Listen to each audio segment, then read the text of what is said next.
It was the best of times. It was the worst of times. It was a tale of two cities, Hong Kong and Barcelona. When hundreds of thousands of people protested on the streets of Hong Kong, they were democracy protesters, freedom fighters only.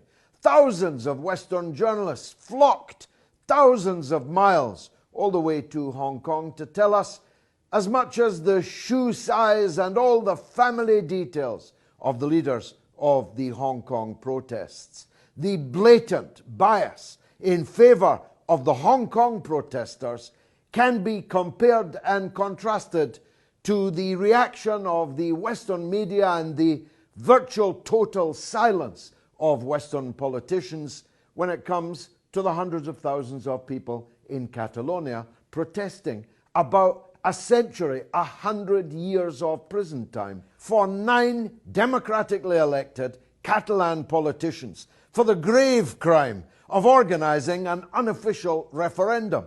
People putting an X on a piece of paper with a pencil. We're not talking about terrorism or violence. We're talking about a mock referendum. 100 years in jail. For the avoidance of doubt, I'm not a supporter of Catalan separatism, but I'm even less of a supporter of the brutal repression of peaceful protesters in Catalonia and the imprisonment of political opponents in what is supposed to be a democratic society.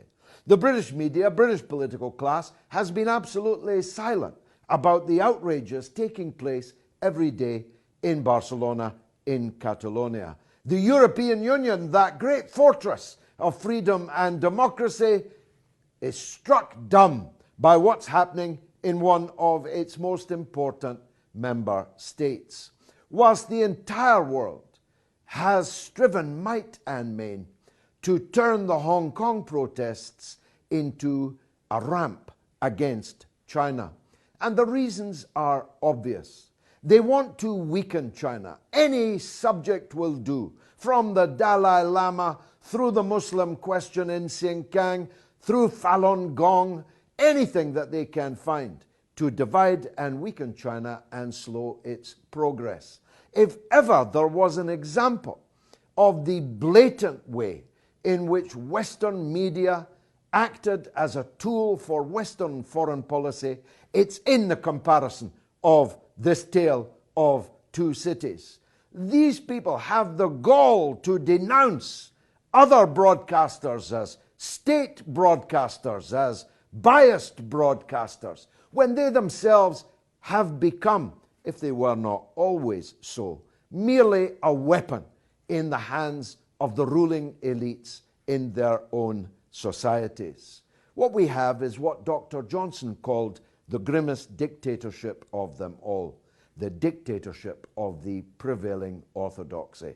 Therefore, Hong Kong protesters good, Barcelona protesters bad. When the Hong Kong protesters took over the airport, the only airport in Hong Kong, bringing commerce, industry, trade and tourism virtually overnight to a halt, well, the Western media were throwing flowers at them.